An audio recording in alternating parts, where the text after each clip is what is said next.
नमस्कार, स्वागत है हमारी खास पेशकश में आपका। मैं हूं आपके साथ राष्ट्रीय धवाइत। और किसानों की सबसे पहले बात करेंगे तो दिल्ली कूच से पहले केंद्रों ने किसान नेताओं की बैठक बुलाई है। कुछ ही देर में चंडीगढ़ में किसानों से दूसरे दौर की बातचीत होगी।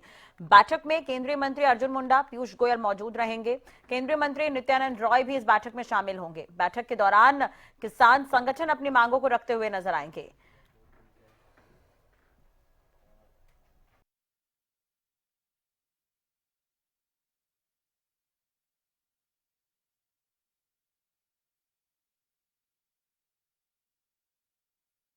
तो दिल्ली कूच से पहले केंद्रों ने किसान नेताओं की बैठक बुलाई है। चंडीगढ़ में कुछ ही देर में किसानों से दूसरे दौर की बातचीत होगी। बैठक में केंद्रीय मंत्री अर्जुन मुंडा, पीयूष गोयल मौजूद रहेंगे। केंद्रीय मंत्री नित्यानंद रॉय भी इस बैठक में शामिल होंगे। आपको बता दें कि बैठक होनी है, लेकिन उससे पहले किसानों ने जिस तरह का ऐलान किया है, किसानों की जो मांगे हैं उसे देखते हुए पूरी तरीके से छावनी में तब्दील कर दिया गया है बॉर्डर वाले इलाकों को। हरियाणा में अलर्ट है। हरियाणा में कई जगहों पर 144 धारा लागू है। इसके अलावा अगर हम बात करें, दिल्ली से लगते इलाकों में भी लगातार चेकिंग की जा रही है। तमाम तरह की जो सुरक्षा कंपनियां हैं वो यहां पर तैनात है। तो बड़ी खबर, कुछ ही देर में बैठक शुरू होगी, इस पर नजर बनी रहेगी।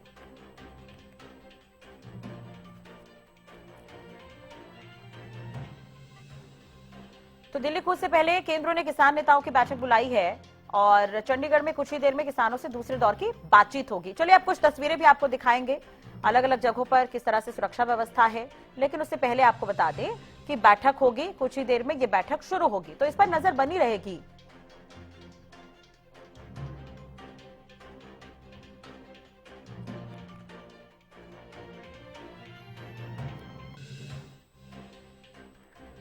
चलिए, अब आपको बता दें कि ये कुछ ही देर में बैठक शुरू होनी है। 6 तस्वीरें आप देख रहे हैं सिक्योरिटी से रिलेटेड। ये तस्वीरें हम आपको दिखा रहे हैं अंबाला, सोनीपत, करनाल, रतिया, बहादुरगढ़, गोला चिका। यहाँ पर इस तरह की ये 6 तस्वीरें जो है वो सामने आई है। अलग अलग जिलों में सुरक्षा जो है वो कड़ी कर दी गई है। दिल्ली पुलिस यहाँ पर तैनात है। अंबाला की तस्वीर भी आप देख रहे हैं, बहादुरगढ़ की तस्वीर भी आप देख रहे हैं, रतिया की तस्वीर आप देख रहे हैं। गोला चिका में भी यहाँ पर सुरक्षा व्यवस्था कड़ी की गई है। तो किसान कल दिल्ली कूच कर सकते हैं। किसानों से बातचीत पहले दौर में भी हुई थी, लेकिन कुछ निष्कर्ष नहीं निकला। आज भी दूसरे दौर की वार्ता होनी है। 6 बजे 5 बजे का वक्त इसके लिए तय किया गया है। सोनीपत की अगर हम बात करें तो पुलिस के 2000 जवानों की ड्यूटी यहां पर लगाई गई है। तो ये 8 तस्वीरें भी आप देख रहे हैं। अलग अलग जगहों की बॉर्डर पर कड़े सुरक्षा प्रबंध है। फतेहाबाद, सोनीपत, कैथल, गोहाना, करनाल, बहादुरगढ़, सिरसा और पलवल की ये तस्वीर हम आपको दिखा रहे हैं। कई जगहों पर इंटरनेट सेवाएं भी बंद कर दी गई है। दिल्ली में धारा 144 लागू है। 2021 में किसानों का जिस तरह का प्रदर्शन देखने को मिला था, बिल्कुल वैसी ही तस्वीरें इस बार देखने को मिल सकती है। ऐसे कयास लगाए जा रहे हैं। किसानों का भी दावा है कि जब तक सरकार उनकी मांगों को नहीं मानती है, किसान तब तक अपना ये प्रदर्शन जारी रखेंगे। लेकिन उससे पहले पहले दौर की वार्ता हुई, कुछ हल नहीं निकला। दूसरे दौर की वार्ता आज होनी है।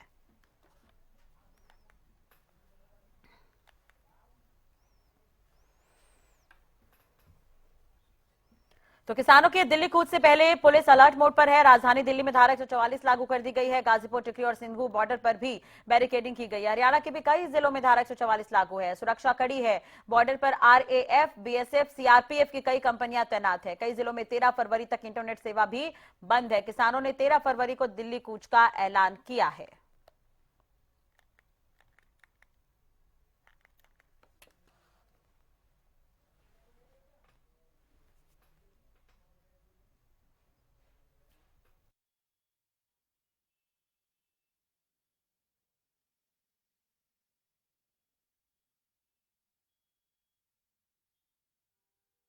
ये थम गए हैं क्योंकि किसानों ने जिस तरह से ऐलान किया है उसके बाद से ही यहां पर स्थिति इस तरह की नजर आ रही है कि बॉर्डर पर अब छावनी जैसा माहौल नजर आ रहा है। राजधानी दिल्ली में भी धारा 144 लागू कर दी गई है।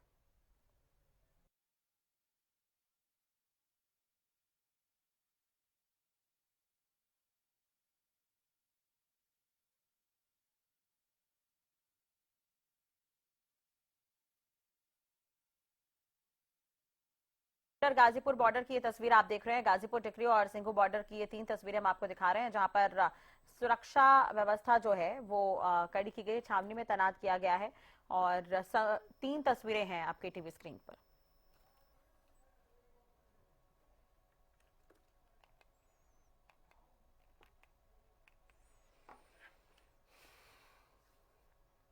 तो हरियाणा में भी हाई अलर्ट है। टोहाना की तस्वीरें आपको दिखाते हैं, जहां पर सीमावर्ती इलाकों में बड़ी संख्या में पुलिसकर्मियों को तैनात किया है। हमारे संवाददाता ने जायजा लिया।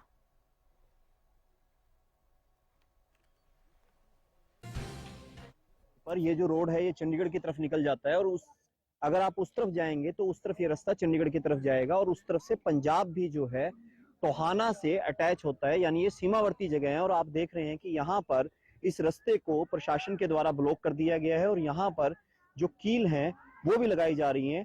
आप देख सकते हैं कि यहाँ पे कीले लगी हुई हैं सड़क के ऊपर, और ये जो सड़क मार्ग है, मुख्य सड़क मार्ग है, इसको सील कर दिया गया है। यहाँ पे सुरक्षा के पूरे प्रबंध हैं। अगर मैं आपको दूसरी तरफ की तस्वीर दिखाऊंगा तो आप मेरे पीछे देख सकते हैं कि यहाँ पर पूरा प्रशासन मुस्तैद है, यहाँ पर पुलिस बल मौजूद है, और यहाँ पर जो स्पेशल फोर्स है उसको भी बुला लिया गया है ताकि किसी भी स्थिति से निपटा जा सके। और यहाँ मैं आपको साइड का दृश्य दिखा दूं, यहाँ मजदूर जो हैं वो लगे हुए हैं, ये भर भर के जो मिट्टी है यहाँ पे डाली जा रही है ताकि ये पूरा जो रोड है उसको सिर्फ दोनों तरफ से ब्लॉक नहीं किया गया, उसके बीच का जो रास्ता होता है उसको भी ब्लॉक कर दिया गया है। और इस तरफ भी मैं आपको दिखा देता हूं, अगर आप देखेंगे तो यहाँ पर एक्स्ट्रा जो है एक चैम्बर रख दिया गया है कि अगर जरूरत पड़े तो इसको रखकर भी इसको बंद किया जा सके। यहाँ पुलिस के कर्मचारी और फोर्स जो है पूरी मुस्तैद हैं। इस तरफ आप पीछे उनको देख सकते हैं, और सिर्फ लोगों के आने जाने के लिए एक रास्ता है जो खुला हुआ है कि शहर के लोग इधर से उधर आ सके। मगर अगर हम बात करें कि पंजाब से कोई यहाँ पर आए तो इस तरह की सारी संभावनाएं यहाँ पर समाप्त कर दी गई हैं। और टोहाना क्षेत्र अगर मैं बात करूं, यहाँ पर जो जो पंजाब का बॉर्डर लगता है, चाहे वो जाखल की तरफ से लगता हो चाहे टोहाना में यहाँ से लगता हो, उस सारे बॉर्डर को सील कर दिया गया है। इसके अलावा टोहाना में भाखड़ा नहर से निकलने वाले रास्ते को भी इस वक्त सील कर दिया गया है, बंद कर दिया गया है। वहां पर कंक्रीट की जो स्लैब्स हैं वो लगा दी गई हैं। तो आप जुड़े रहें, हम आपको अपडेट्स दिखाते रहेंगे। हरियाणा न्यूज के लिए टोहाना से नवल सिंह की रिपोर्ट। तो किसान अपनी मांग पर अड़े हुए हैं, दूसरी तरफ सुरक्षा व्यवस्था तगड़ी कर दी गई है। किसान दावा कर रहे हैं कि 2021 में जैसा प्रदर्शन हमने किया था बिल्कुल वैसी ही तस्वीरें सामने आएगी, लोगों को परेशानी हो सकती है। इस पर भी हम चर्चा करेंगे, बातचीत करेंगे। हमारे साथ खास मेहमान भी जुड़े हुए हैं। अमित तिवारी जी पॉलिटिकल एडिटर है हरियाणा न्यूज के, हमारे साथ जुड़े हुए हैं। सुभाष चौधरी जी जो कि वरिष्ठ पत्रकार है, हमारे साथ जुड़े हुए हैं। रवि कालीरमन हमारे साथ जुड़ेंगे, उनसे भी बातचीत करेंगे। सबसे पहले सुभाष जी मैं आपके पास ही आना चाहूंगी। अभी की जो स्थिति है, किसान अपनी मांग पर अड़े हुए हैं, कई तरह की मांगे, एमएसपी को लेकर लड़ाई काफी लंबे समय से चली आ रही है। अभी जो किसानों का दावा है, प्रदर्शन जिस तरह से किसान करना चाहते हैं, क्या लगता है 2021 में जैसा प्रदर्शन किसानों ने किया था वो रिपीट होने वाला है, मानकर चले? देखिए, मुझे ऐसा लगता है कि जो किसान संगठन है उन्होंने लोकसभा चुनाव जो आसन्न है, हम सभी जानते हैं, अगले 1-1.5 महीने में शायद इसकी घोषणा हो जाए और चुनाव का जो प्रारूप है सामने आ जाएगा। हाँ। तो इसको लेकर मुझे लगता है लोहा गर्म है और उस पर चोट मारने की दिशा में किसानों ने ये कदम आगे बढ़ा दिया है। वो समझते हैं कि वर्तमान केंद्र सरकार की राजनीतिक मजबूरी है, जिसको लेकर अभी इनको इग्नोर नहीं कर सकते, इनकी मांगों को वो नजरअंदाज नहीं कर सकते।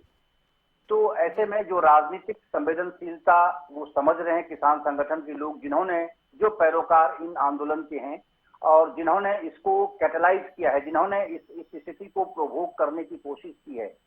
दुर्भाग्यपूर्ण बात यह है कि जो विपक्ष है वो भी लगातार इसे उकसा रहे हैं ऐसी स्थिति को, और वो ये समझ नहीं रहे हैं कि क्या आप अगर 2021 वाले हालात अगर पैदा करना चाहते हैं तो ऐसे में देश को आप कहां ले जाना चाहते हैं। राजधानी है, हरियाणा है, यूपी है, पंजाब है, आसपास के सीमावर्ती अन्य राज्य भी इससे डिस्टर्ब होंगे। अभी राजस्थान से आपके पास खबर नहीं आई है, लेकिन सुबुगाहट तो वहां भी कुछ न कुछ इस तरह की होगी। तो मुझे ऐसा लगता है कि ये ठीक स्थिति नहीं है। हालांकि ठीक है, किसानों की मांग जायज हो सकती है और इसको लेकर देखिए केंद्र सरकार ने अपनी संवेदनशीलता दिखाई है। इस समय रहते उन्होंने अपने वरिष्ठ केंद्रीय मंत्रियों को उनसे बातचीत के लिए उनको आह्वान किया और वो बैठक में वो उनके साथ हैं। पहले दौर की बैठक हो चुकी है, ठीक है, एक दूसरे को समझने के लिए भी बड़ा आवश्यक होता है। पहले दौर की बैठक को आप ये नहीं कह सकते कि बहुत अच्छा परिणाम एक ही बैठक में निकल जाए, क्योंकि सरकार को ये समझना भी है कि किसान संगठन वास्तव में समस्याओं का हल चाहते भी हैं या नहीं चाहते हैं, या इसके पीछे केवल और केवल कोई राजनीतिक दृष्टिकोण है, या देश के इस अभी वर्तमान स्थिति को डिस्टर्ब करना है, या केंद्र सरकार को डिस्टर्ब करना है। कहीं इसके पीछे ये आशय तो नहीं है। तो सरकार को तो समझना चाहिए। मैं इस बात के लिए प्रसन्नता करता हूं, मतलब उनकी सराहना कर रहा हूं सरकार की कि उन्होंने समय रहते ये कोशिश की और उनसे बातचीत शुरू की है। आज जैसा कि आपने बताया कि दूसरे दौर की बातचीत 5 बजे के शुरू होनी है कुछ ही देर में उनके साथ। हाँ। जी, तो ऐसे में मुझे लगता है कि सरकार कुछ न कुछ तो तय की होगी, और कुछ मैं उम्मीद जताता हूं कि इस बैठक से कुछ न कुछ नतीजा सकारात्मक निकलना चाहिए। और जिस बिल्कुल, और प्रकार के जरूरी हालात भी है। देखिए, हाँ, बिल्कुल ठीक है, बिल्कुल सुभाष जी जरूरी बने है। रहेगा हमारे साथ। रवि कालीरमन हमारे साथ जुड़े हुए विशेष संवाददाता, उनसे अपडेट ले लेते हैं कि फिलहाल अभी क्या कुछ चल रहा है बैठक को लेकर। रवि। राजश्री देखिए, कुछ ही देर बाद जो ये बैठक है वो शुरू होनी है, तो काफी अहम बैठक इसको हम कह सकते हैं, क्योंकि देखिए कल किसानों का दिल्ली कूच है और उससे पहले ये केंद्रीय नेतृत्व के साथ ये बैठक होना तो अपने आप में काफी अहम बैठक इसको माना जा सकता है। काफी कुछ चीजें इस बैठक पर निर्भर करती हैं कि कूच चलेगा या किसान अपनी रणनीति में कोई बदलाव करेंगे, तो कहीं ना कहीं इस बैठक के बाद तमाम चीजें क्लियर होंगी। केंद्र सरकार और किसान संगठनों के बीच ये बैठक जो है अब से कुछ ही देर बाद शुरू होगी। केंद्रीय कृषि मंत्री अर्जुन मुंडा, केंद्रीय मंत्री पीयूष गोयल, राज्यसभा गृह राज्य मंत्री नित्यानंद किसान नेताओं से बातचीत करेंगे। और इसके साथ साथ अगर बात की जाए तो किसान संगठनों की तरफ से किसान नेता जगदीश सिंह डल्लेवाल, सरवन सिंह पंडेर समेत तमाम किसान संगठन जो है वो के उसके नेता जो है वो यहाँ मौजूद रहने वाले हैं। शाम 5 बजे का समय रखा गया था, हालांकि तो 5 बजे से थोड़ा सा समय ज्यादा हो गया है। तो कुछ ही देर बाद जो बैठक जो है वो शुरू की, तमाम जिन नेता वहां पहुंचेंगे, उसके बाद ये बैठक जो है वो शुरू होगी। ठीक है, हालांकि इससे पहले भी कहीं ना कहीं केंद्रीय मंत्रियों के साथ जो है किसान संगठनों की बैठक हो चुकी है। बेनतीजा वो बैठक रही है। आज की बैठक में क्या कुछ मुख्य मांगे रहती हैं, कौन सी ऐसी मांगे हैं जिन पर कहीं ना कहीं सहमति बनती है, तो उसके ऊपर कहीं ना कहीं सारी चीजें टिकी हुई है। जी ठीक है, अमित जी भी हमारे साथ बने हुए हैं। अमित जी देखिए, काफी समय से ये प्रदर्शन चला आ रहा है, किसान समय समय पर अपना विरोध जताते रहे हैं एमएसपी को लेकर। अगर हम 2021 की ही बात करें तो किसानों का ये आंदोलन था, शुरू हुआ, किसान एकजुट हुए, प्रदर्शन देखने को मिला, किसानों की मांगों को लेकर कई बार आवाज उठाई गई। लेकिन बाद में ये आरोप लगने लगे कि किसानों का जो प्रदर्शन है वो किसानों का प्रदर्शन नहीं रहा, अब इसका राजनीतिकरण हो गया है। अभी जो प्रदर्शन किसान करने जा रहे हैं, कितना फर्क आप देख पा रहे हैं? मांगे तो वही हैं जो अब तक पूरी नहीं हो पाई है। तो क्या हम ये मानकर चले कि किसानों का प्रदर्शन अब राजनीतिक रूप भी ले चुका है?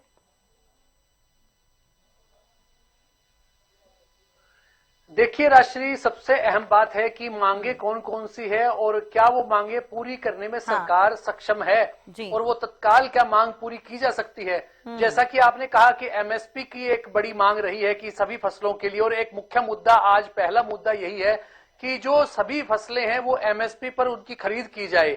लेकिन क्या यह संभव है? अलग अलग राज्यों में स्थिति के हिसाब से शायद यह संभव भी ना हो सरकार के लिए। दूसरा, स्वामीनाथन आयोग के हिसाब से जो है वो फसलों को खरीदा जाए, यानी कि C2 जो फार्मूला था उसे लागू किया जाए।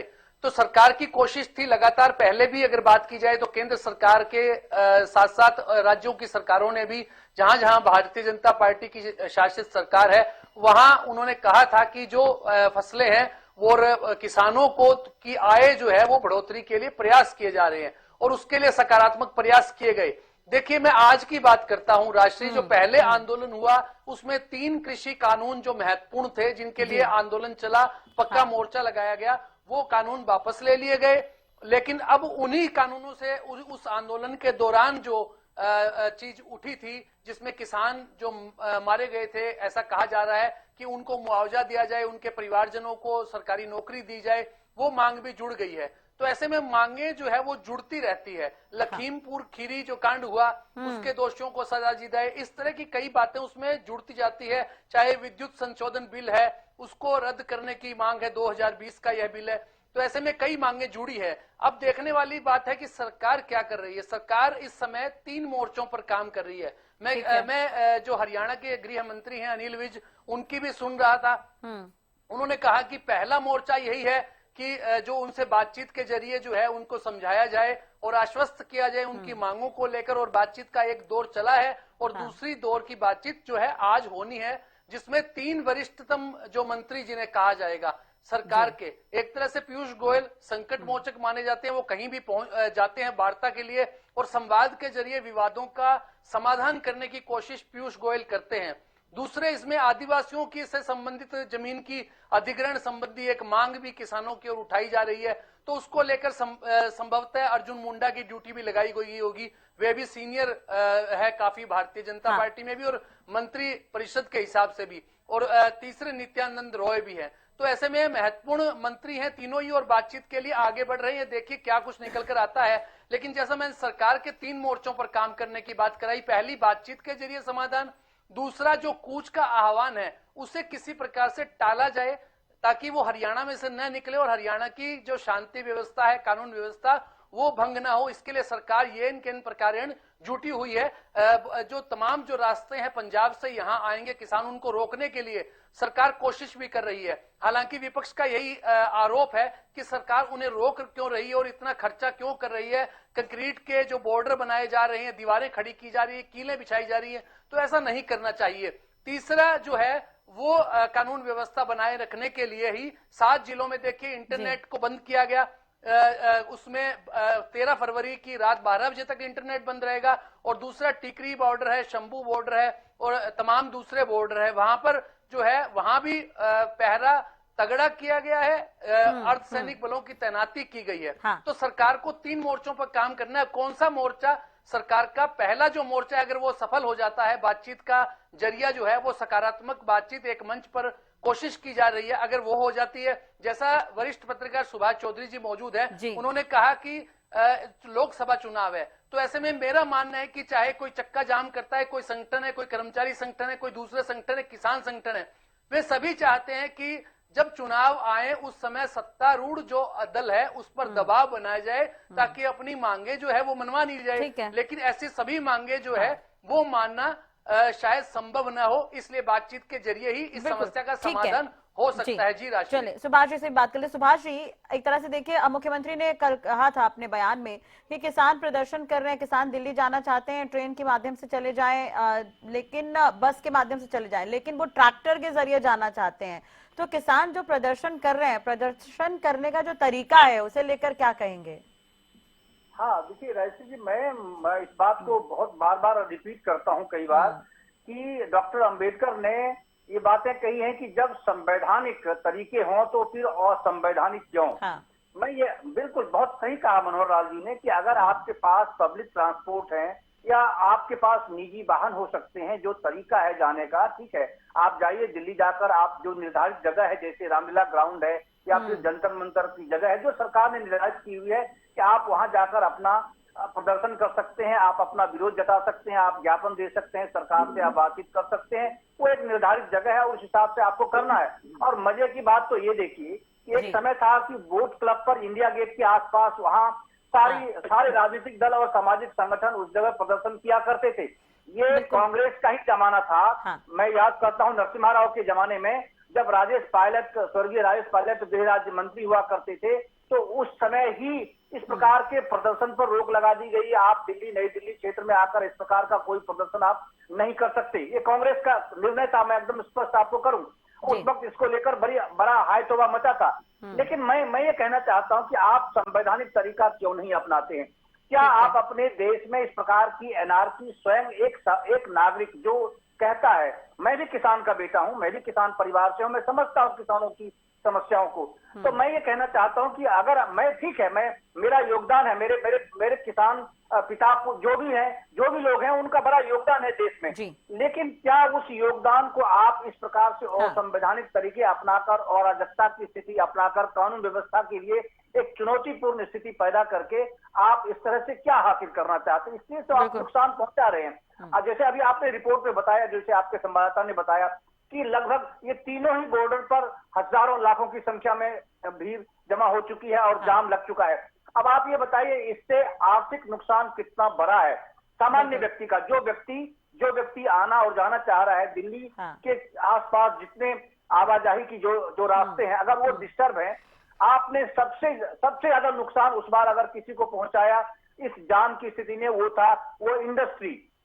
आप समझिए उसकी उत्पादकता, उसके व्यावसायिक गतिविधियों को आपने पूरी तरह ठप कर दिया इतने लंबे समय तक, और फिर ये हालात पैदा हो रहे हैं। अभी आपने 2 दिन पहले आपके यहाँ एक रिपोर्ट आई थी कि कुंडली के इंडस्ट्रियलिस्ट एसोसिएशन ने बैठक करके हाथ जोड़कर विनती की है कि इस प्रकार के हालात यहाँ पैदा और ये तमाम तरह की समस्या पैदा होंगी, इसलिए बहुत जरूरी है कि आज जो भी वार्ता होनी उसमें कुछ ना कुछ हल निकले। हम भी यही उम्मीद कर रहे हैं और चर्चा का भी यही रीजन था कि किसान भी परेशान है, किसान अपनी परेशानी जता रहे हैं, भले उनका तरीका कुछ भी हो, लेकिन दूसरी तरफ जिस तरह से वो तरीका अपना रहे हैं उससे आम लोगों को भी तकलीफ हो रही है। कुल मिलाकर बस बातचीत में हल निकलने का इंतजार किया जा रहा है। बहुत बहुत शुक्रिया अमित जी बातचीत करने के लिए। रवि, आपका भी बहुत बहुत शुक्रिया। नजर बनाए रखेगा।